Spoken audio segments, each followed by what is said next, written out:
have him on the show. And so, quick one before getting to the stories for today. Yes. I like your shirt, by the way. Thank you. It won't size you, let me tell you right now. But you've heard about AEDC denying the increase. Yeah, I heard about the increase. Yes. I did not see the denial, but I heard about the denial. Oh, they put out a statement, actually, on the yesterday. platform. Yes, it's on Twitter as well. Yeah. That there is no approval. Anyway, I'm taking the advice. They said, like you said last week, go and buy in bulk. Don't wait till 1st July. The same thing is happening with the Ikeja Electricity Distribution Company as well, denying reports claiming that it would increase electricity tariffs for customers from July 1st. Yep.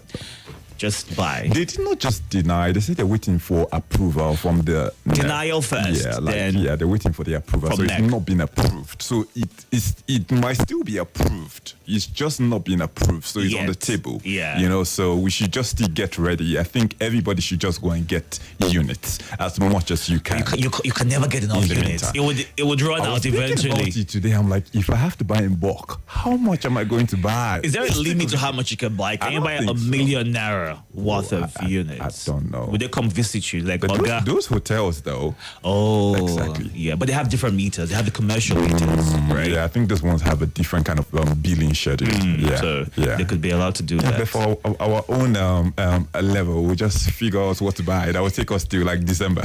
Yeah, that's something. Where there might be another review again. Yes, because another review is definitely going to come. But my problem with this stuff, fine, the law talks about the necessary reviews, within these terms, but must the review come with an increase? That's my own. Can't we have a review that comes with a decrease? According to NEC, it could be a downward or upward review. Yeah, but it's never downwards. It's always upwards, and 40% is too much.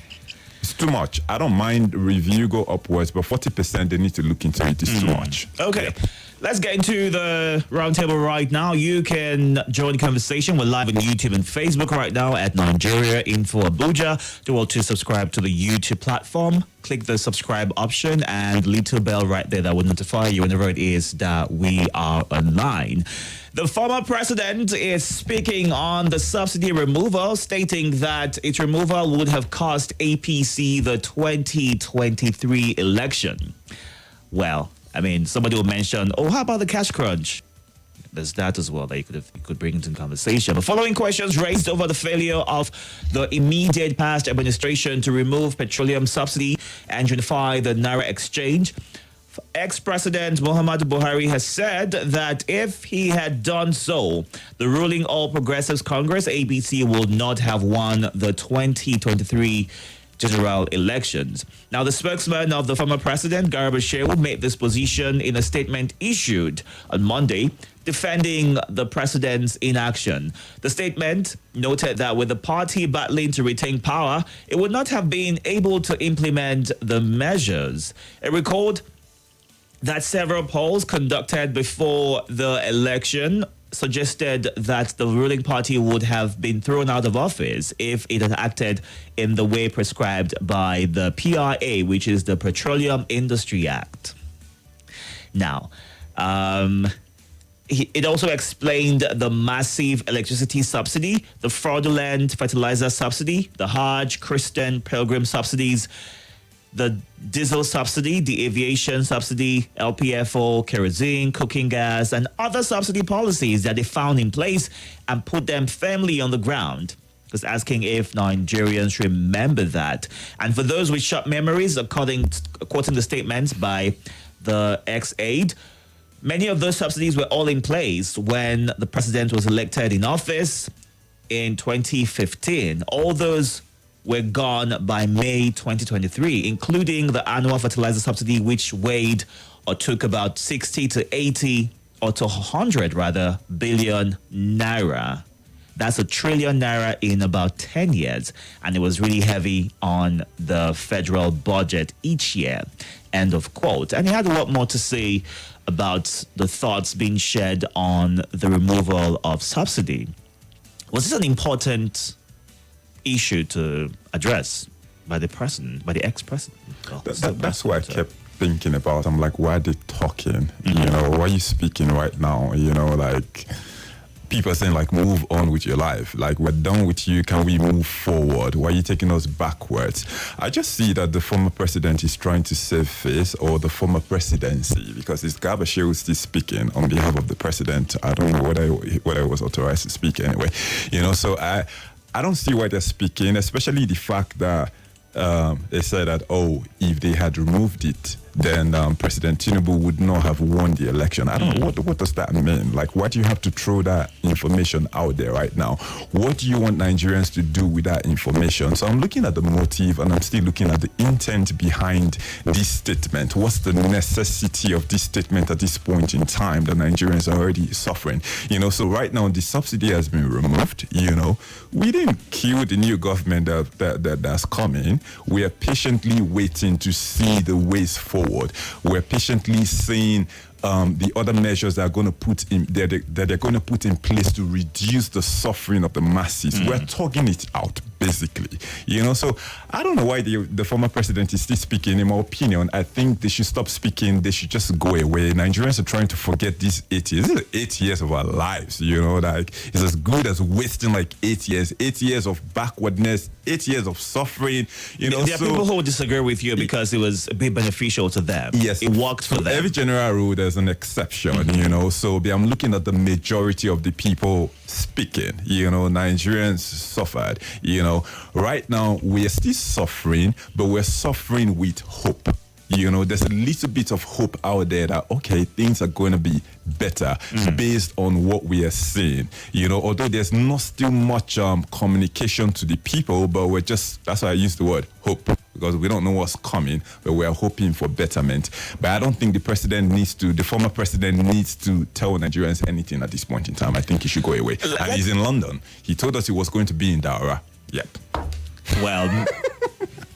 Okay, let's get into what the former governor of Bauchi State is saying about the subsidy removal as well. He mentioned the fact that a friend of his who was benefiting from the subsidy scam said they were tired of making money. So you can only imagine how much money they were making to be tired. I mean, who gets tired of making money anyway? Okay, go on though. Wait. So the former governor of Bauchi State, Issa Yuguda, on Monday said that up until the time of its removal, the fuel subsidy has mostly been a scam run by the NNPCL, his words, in conjunction with marketers and other stakeholders in the oil sector. Now, Yuguda, who also was former Minister of State for Transport, disclosed this during an interview. According to him, he was privileged to serve as the chairman of a subcommittee between 2008 and 2009 under the economic meltdown period. And he chaired the committee on subsidy, where everything about the scam from the initiative was discovered. The former minister further explained that NNPC and the marketers just claimed that they have pumped X amount of either finished products or crude. And those that claim to pump the products and those that are in the scam, they just fill papers, invoices, and claim subsidy on it. Now, when asked if it was indeed the NNPC that was making these claims, he replied in the affirmative. And he further stated that the removal of subsidy has long been discussed and is long overdue. However, previous governments did not have the political will to implement the removal of subsidy. And, he went on and on as well as to what he did in a bid to remove subsidy, and the advice he gave to the government, but that was not heeded. But right now we see that he's applauding what the current administration is doing. This man has just made several criminal allegations. He came on national television and made all these statements. I'm yet to see an invitation by the security agencies. So if you come out to tell us that your friend was benefiting from a criminal act, what is the security agents? What are the security agencies like waiting for?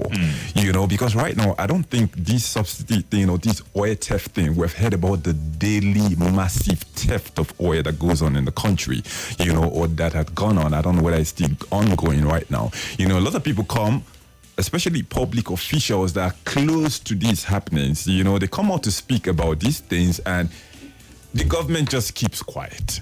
I understand their allegations. We can call them allegations, but Call them Maybe into- investigations are Yeah, still exactly. ongoing before anyone is called out or arrested or whatever it needs to be done to ensure that this is investigated further. But you know the kind of leaders that we have. When they are doing anything, they try to let the public know so that we know that they are working. I'm not going to just assume that there's any form of investigation going on because nobody has said anything like that. I've not heard it from the Senate. I've not heard it from the police force or the army or whatever.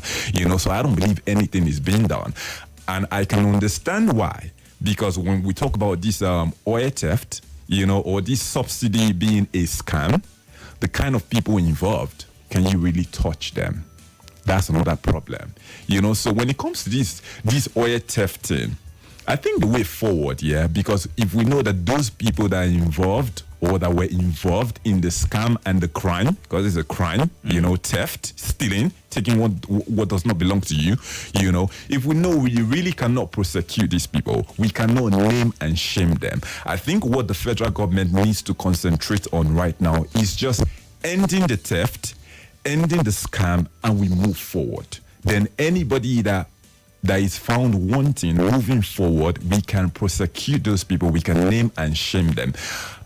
I just don't feel we need to be going backwards, just talking, making allegations without naming, without any investigation, without any arrest, nothing concrete. On the flip side, it could be a bit to help Nigerians understand why it was necessary to remove subsidy when it was removed. Yeah, but we still want to see the people that stole the national treasury prosecuted. They need to be arrested. You just cannot come and give us information. Where are the thieves? We see people that steal phones on the road, they burn them with tires. We see people that steal food for petty things. We see them arrest Yahoo boys every day. EFCC is on their toes every day. Theft is theft, and these are people that have ruined a country. Daily theft in trillions, billions. Well, the thing is, again, coming back to something you mentioned, jungle justice is never the way. It's never the way. It's not an option to treat anybody who is accused of stealing or doing anything wrong. And it's important as well for them to face trial, investigation. If they're found guilty, then the law takes its course. But let's take a bit of feedback on this story. We've got a few minutes before we jump right into a break. 0700 951 0000 08095974869. You can also call on WhatsApp 08099330137. When you call in, ensure that you do not use any foul language. Go straight to the point. I'm going to give you 60 seconds to get into your thoughts real quick so we can get a few more people to call in before we go on the break. All right? Let's get into you. Yeah, let's get to you right now. Welcome. Hello, good afternoon. Good afternoon. Yeah, when you talk, my name is Solomon. Welcome to you, Solomon. Go ahead, please. Thank you very much. You see, you're again talking about, forgetting about those people steal our oil and every other thing. These are the same people that will see the question of power tomorrow. They will come and buy the INEC chairman and become president of Nigeria, and the thing still continue. So I don't think it's the best. When you will start exposing the corrupt leaders, that is when all this thing will stop. That's my opinion. Thank you. All right, Solomon. Welcome to you. Hello. Good afternoon. Good afternoon. My name is Ndaka. Can you move away from your device so we don't get that feedback on the car? Thank you for calling in. Go ahead with your thoughts. I can hear you. Go ahead, please. I want to ask, does this mean that Nigeria don't have constitution that if anybody sees and they are confessed, it will still be listen to the matter? Because the government that they talk now, it like say this government will not favor them. I make a confession. Remember that to the L5, it is statement. Does it mean that DSS and the police and the Nigerian security, L5 still have immunity up to today? Does it mean they still have immunity as the governor of Kaduna State or former governor of Kaduna State? All right. Because the way things is going, I want to appoint a different Southerner, Westerner, not enough to be an FCC minister. I want him to appoint somebody from West to be EFCC chairman. Let us try another design to know whether we get the result. Even this one is giving me the I'm not happy with it. All right. Thank you very much for your thoughts right there. All right. Let's see a few messages real quick. Hello to you, Dugbear. Good afternoon. Welcome. And thank you for joining us. We see this one right here. Good afternoon. James from Area 10, which means the former president used subsidy to confuse us. You're asking a question right there. Let's go on this break.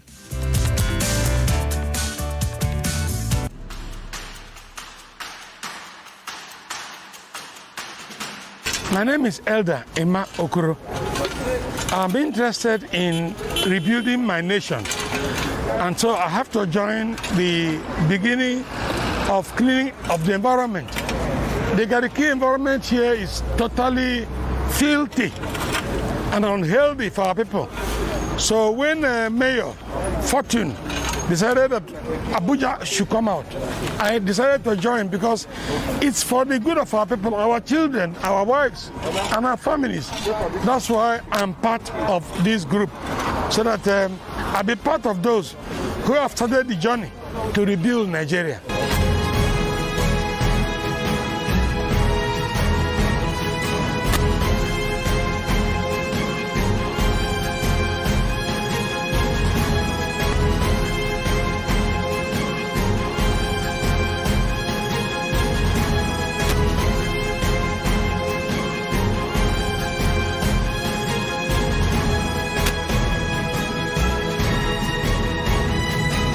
In case you are wondering, well, my name is Fortune.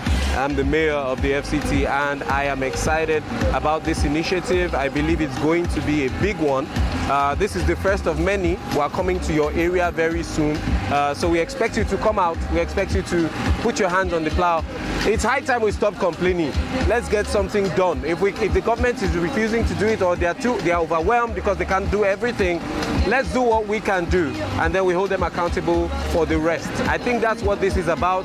It's not about politics, not about anybody. It's about people coming out to do what they believe they can do to help their society and the environment at large. That's the thrust for us, and that is why we are here. I'm excited, and I thank you for joining us. Thank you so much. Nothing breaks the news like the news. Trust me, I can prove it. I do it every morning on Morning Crossfire from 5 a.m. to 9 a.m. on Nigeria Info 95.1, and I'm Femi D. Amede. Join the biggest conversation around national politics every day in a way that is trustworthy, full of passion, and yes, covers the biggest politics and the stories that matter to you. See, you have all the reasons to find out what's going on in Nigeria and be engaged differently. Let's talk. That's the way to go, even this morning.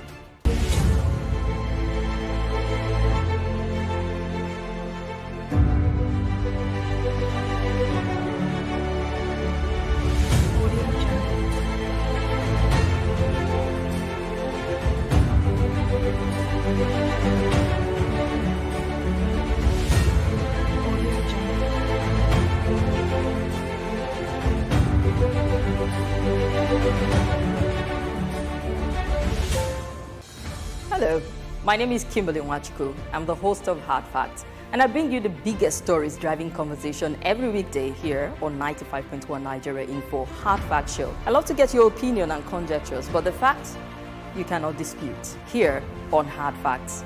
Join me and let's talk.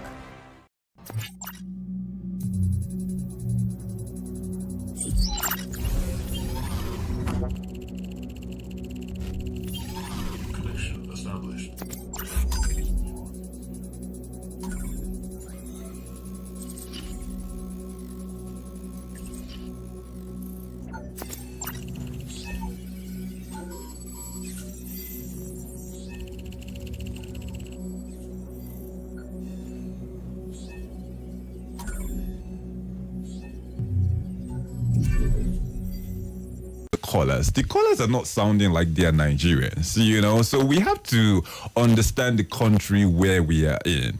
We're in a country, okay, he was saying, the last caller said, the former president, if we're in the same society or right now, needs to be prosecuted by the EFCC.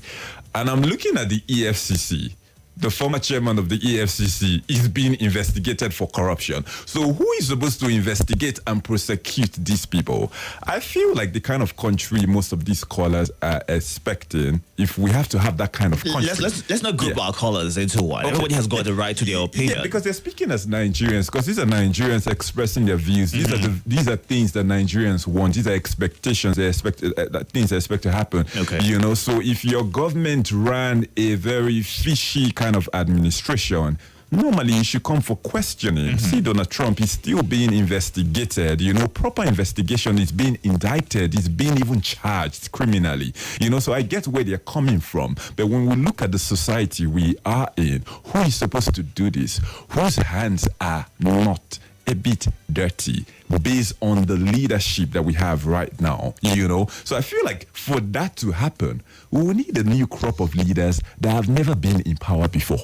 Will that change anything? I think so. That will have the balls, you know, no pun intended, you know, to be able to prosecute, you know, to say, oh, I'm going to try you for how you handle without being this scared of just ministry. collecting things in their cupboard. Exactly. So that's what I'm looking at, because if you bring a past governor that has skeleton in his cupboard and you put him in so and so position, then you want him to hold who accountable when he has files somewhere that could be brought out at any point in time. You know, so I think at this point in time we're asking for the impossible. I feel so. All right, let's get this call. Yeah. Welcome to you. Hello, good afternoon. Good afternoon. Can you move away from your device? We're getting feedback and it's distracting. Go ahead, please. Sorry, I've turned it down. Welcome to you. What's your Good name? afternoon. Yeah, this is Patrick from Lifecamp. Go ahead, Patrick. Itodo and the guest. Please, you guys watch some of these movies. I've never been abroad, so overseas. But I don't know if it's true that many times they don't act on instructions from their appointers or from their bosses or principals before they do any investigation. I mean, they're security agencies now. Is it true? Do they wait for petitions? Do they wait for instruction from above before they move to prosecute someone, to see someone, investigate? Is it this? Do they do that there, or is it just something that we have come to to go into, to become here? So I don't know if you could answer that, because most times I wonder why the EFCC will be there, DSS will be there, police, but many people will make indicting statements, very, very indictful ones, and nothing will be done. Nobody will be called, nobody will be questioned. And when you ask, sometimes you hear them saying there's no petition, there's no instruction for them to move against such persons, but sometimes they move against some other persons even without being told or without they were told to do so. So I want to find out, is it that is in our constitution to do that, or they are just the ones being lazy, are sitting on their hands, not doing anything about it? All right. Thank you very much for your thoughts and question there, Patrick. Wanting to know if some of these security agencies should be given instructions first before they swing into action, or, just act on their independence and ensure that they're doing the job for which, There are two sides of his question. I think when he was talking about instruction, he's talking about instruction, like when they talk about an order from above. But I think in the normal, what's supposed to happen, so when you accuse somebody or you're indicting somebody of a criminal act, you have to go to the security agencies to file like a complaint or a petition. You go to EFCC and file like a proper petition, so the fact that you have gone to file this complaint, or filed a petition is not even enough for the security agencies to move. You need to have evidence, so right now, you can't just walk into the police station and say, oh, this former minister stole this and stole that. Do you have proof? Do you have evidence? What are we acting on? We can't act on word of mouth, because you can't go to the court. Any assumption. Exactly, and just act on word of mouth. So it's a very dicey situation, but I get where he's coming from when he talks about the directive from above. That happens in our society, because when we talk about political opponents or political enemies, we have seen situations where being persecute the option. And looking at withdraw the man for ruling party or that ruling party. Who is supposed to go after who? You know, looking at it from the real sense. Except you have stepped on some toes in your party, then probably. The simple toes would be to punish the person because they have wrong, not because they've done something wrong. That's the persecution. That's what for the Nigerians sitting to say, you're not so and we will end up ends to prove anything. So ends are actually tied. I think a lot of Nigerians will go to these security agencies to file complaint, but they don't have any evidence, so you're just going to be acting in futility. All right, and Prince Chukwuebuka Benedict right here says the interest of Nigerians is in other priorities. He's after his interest and that of his party to win the elections, and that's why he did not remove subsidy. God is watching you all. We will get it right someday by God's grace. And Fitzgerald says Buhari should stop talking about the past. Okay, that's putting it lightly there. And Jessica on Not To says, okay, we'll respond to this message shortly. And okay, Mike Mira 1 says, for the fact Buhari said he did not remove subsidy because he wanted the APC to win the elections shows his intention for Nigeria and Nigerians. That's what Mike is saying. Let's check out what your thoughts are on social handles on YouTube and Facebook. It's at Nigeria Info Abuja. Good afternoon to you, Asu Peter. Please, how much is the minimum amount of money one can take from the government before that person is jailed? Minimum or maximum?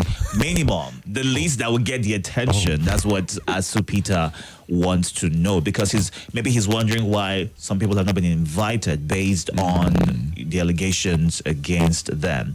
And Toyinbo Temidayo says, I'm still waiting for the federal government's palliative on subsidy. Oludade Abeodun says, the former Nigerian leader is only giving excuses for what happened during his administration. And on Lala Mugada's revelation, we all know that some unpatriotic persons are milking Nigeria dry via subsidy. All right, let's move on to our next story, and it's about the president returning to Nigeria today, may present ministerial list after Sallah. That has been in the conversations for the longest. A lot of people are waiting and hoping, that they make the list or their faves make the list. Or competent people make the list. Well, the hope is on competent people majorly, because Nigerians don't want to see a situation where it's based on a reward system. They don't want that. And what on the street says that the president is looking for technocrats and not necessarily former governors or those who have been in power before now. But the president is scheduled to fly into Nigeria today from London ahead of the Eid al-Kabir celebrations. The presidency had on Saturday said the president headed for the UK from France, where he had been attending a summit for a new global financing pact hosted by French President Emmanuel Macron. Now, Tinubu, who had initially scheduled to be back in Abuja on Saturday, will now proceed to London. That was a statement released for a short private visit. And many had a bit of question about that. You are a public servant. Why do you have a private visit that we do not know anything about? Well, hopefully we get answers to that. Now, the statement was signed by the president's special advisor on special duties, communication and strategy, Dele Alake. However, the statement was silent on the particular day of Tinubu's return, saying the president will be back in time for the upcoming Eid al-Kabir festival, which is tomorrow, and we have a public holiday on Thursday as well. He'll be spending the time in his private Ikoyi home in Lagos, and that's where he would observe his first Sallah celebration as president. Now, there was also a bit of speculation as to his absence sometime in April during the Eid al-Fitr celebration as well, even though he made a statement, gave us a statement to wish Nigerians a happy celebration. Now, it will be recalled that a while ago, his spokesperson also mentioned the fact that the president will be out with his ministerial list 1 month into his administration. That's what serious people do. Yeah, and based on his past as governor of Lagos. Exactly. Yeah. So that there's also hopes that by the end of the Sallah and which will be about 1 month into his administration as president. He would release that as well. And in March, Alake, who was then the special advisor to the president-elect, said Tinubu would constitute his cabinet within 1 month of his due in office.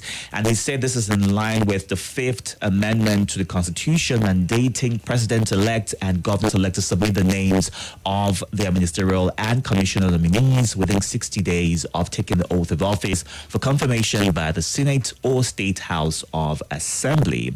So he's still within the timeline. And, in 2015, this always takes us back to Buhari's administration, where there was a 6-month wait, 6-month wait, and a lot of people just assume that that's what plunged Nigeria to where we are right now. But what are you hoping to see with this ministerial list, which you're hoping comes out 1 month?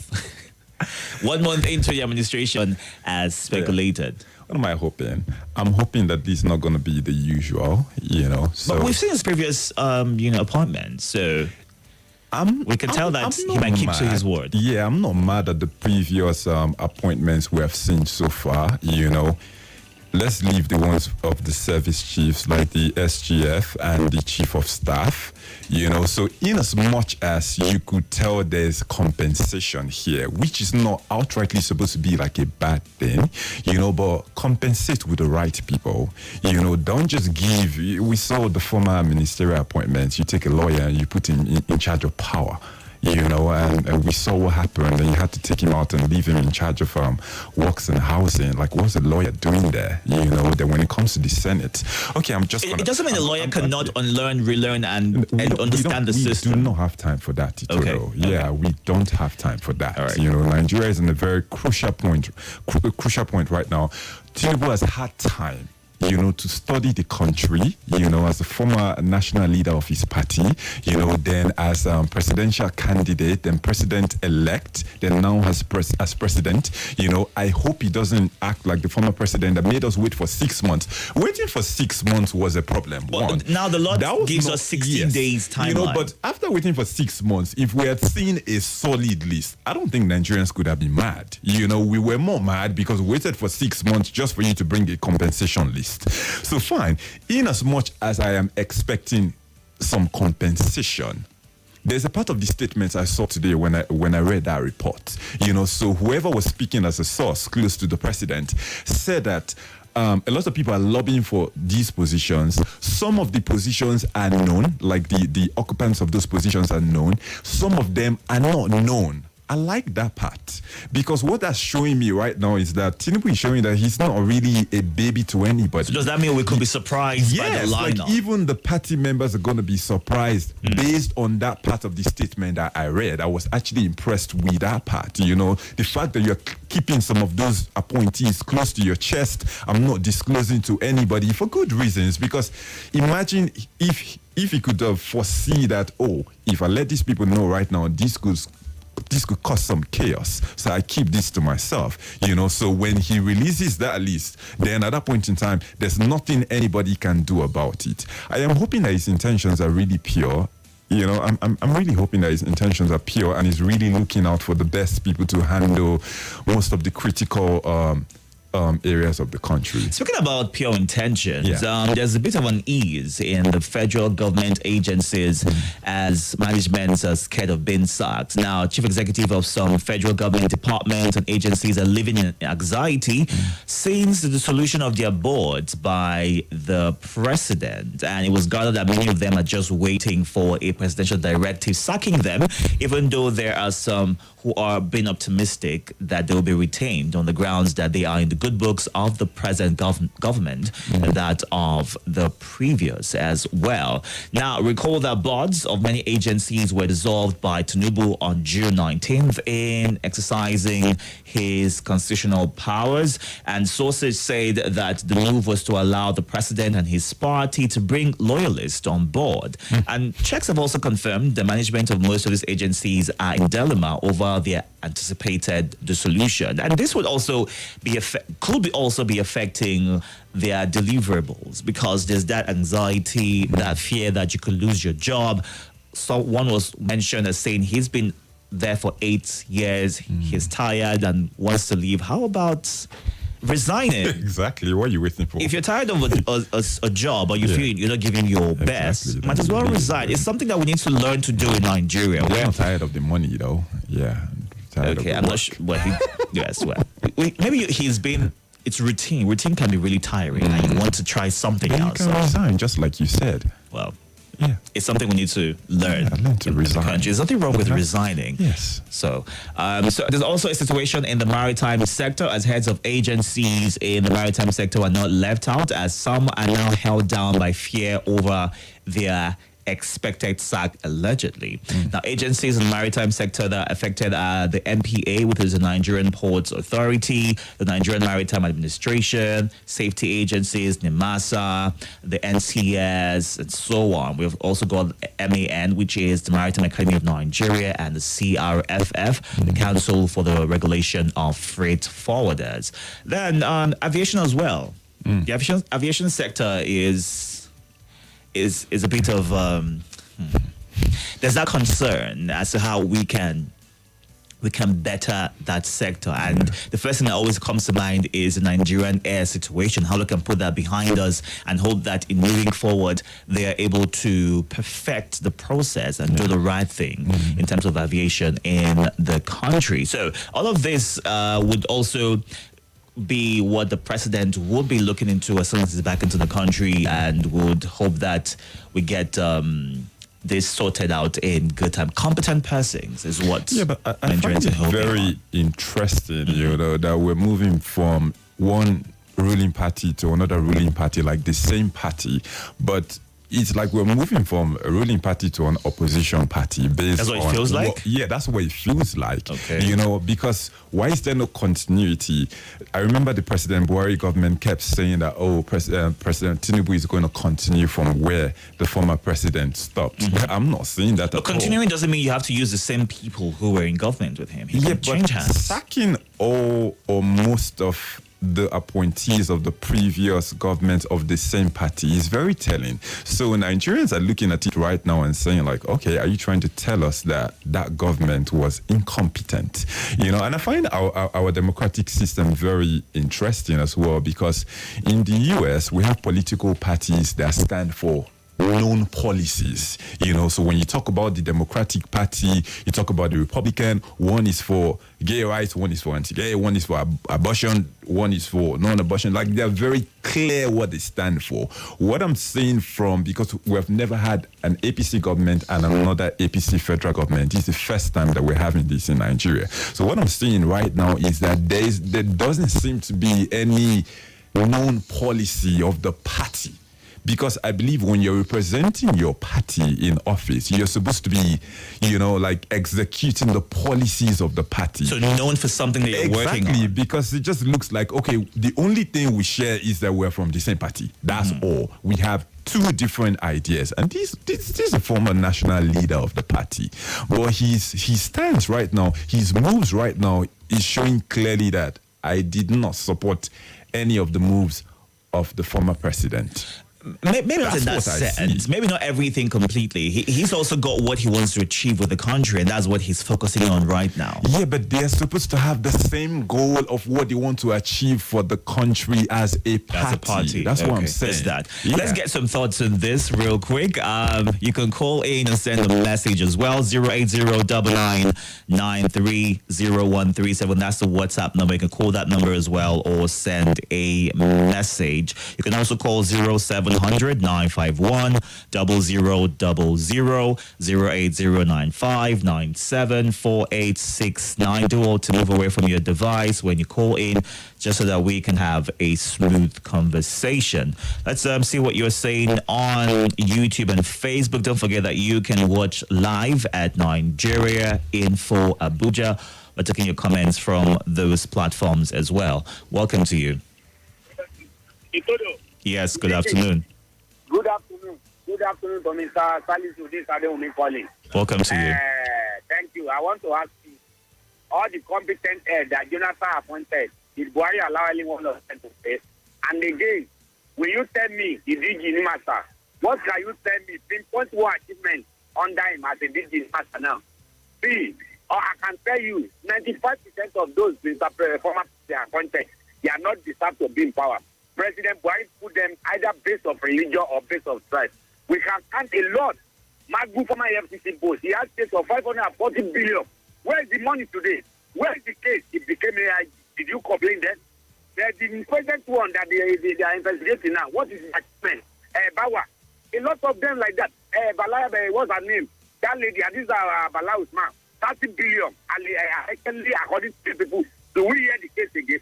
A lot of people who do not deserve to be in corridor of power. Why deliberately appointed them? In the name of his take the before I take their name. All right. Madam, but they put them there. What do they offer us now? Is Malami to be a minister of justice when Buhari appointed him? I want to hear from you.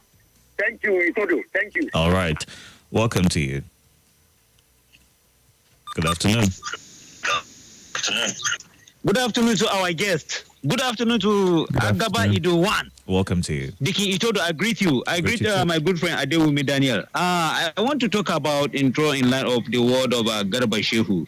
In fact, I was watching this guy yesterday, former governor of Bauchi State and the former minister of aviation, Isa Yuguda, was in kind of talking about the scam in this subsidy. He said to the extent that one of his friends, they went to the president and said, in fact, we are tired of receiving illicit money. That is what he was, if you watch that interview yesterday on channels. So these are the things. This is the president that promised to fight corruption. He has been there for the past 8 years as the minister of petroleum, and nothing has been, and they are saying now they are coming and saying, they decided not to remove subsidy because if they do that, they are going to lose. In what way? Have that helped Nigerians? And I want this government to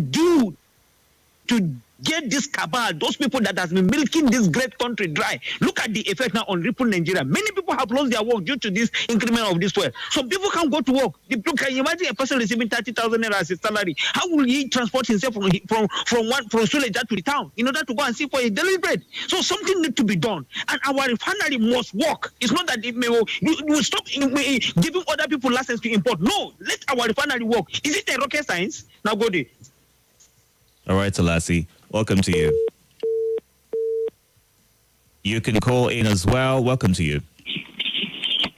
Hi, good afternoon. Good afternoon to you. Yeah, I'm the first female caller. My name is Mizzy. I think this is the first time listening to our game. Mabisi. 3 to 4 always available. Well on work. He's honest, frank, and I like the way you present issues. No shouting, no nothing, but you say the way it is. You talked about the last appointees of former President Baba Buhari. Let me tell you, I learned that NUC boss resigned his appointment, that he wants to go back to BUK to continue lecturing. And you know, we always say it on this platform that Nigerians have, even when they are sick, they will not want to step aside for another person because of one reason or the other. Even if the person wants to step aside, those people that are eating under the person's foot will never allow the person to bow out. So for us to learn that NEC boards that perform marvelously well without making noise, that's one thing too. When we want to get people that actually work without making noise, they will come and tell me there. You will think they are working, but when you go inside, they are not actually working. High service. Go and do research. Find out. Truly, you can't just dissolve everybody to vote. We have few people that perform honestly without touching the money of government. Do your investigations. The ones that are honest, you retain them or you change their portfolio. The ones that did not perform, but they were always with Mr. President, they will leave their state, come and say they will leave their ministry. Now, the mistake that this government made is to dissolve boards without dissolving them alongside those ones that did not perform well. The way they waka now, they waka. But I want to trust what a 90-year-old man, a family member told me. He said, Madam, I love your contribution, but let me tell you, the former president, Garba Shehu and co did not support Tinubu. The few people that love him and he used his money, he won election. So right. He will disappoint some of them. We are waiting, just as this our guest, we are waiting to see if he will disappoint us or not, but he cannot disappoint me. If he appoints people that will not perform, at the end of the day, look at people are saying, Mr. Buhari should not talk again. We don't want it to happen to him. All right. I wish him all the best. Thank you very much for the opportunity. I remember Mamizi. All right, Mamizi, thank you for sharing your thoughts. All right, there you can still join in and send a message. Do also include your name and your location when you send a message on our WhatsApp platform. We'll go on a quick break right now. The news comes up at 4 p.m. Stay tuned to Nigeria Info 95.1.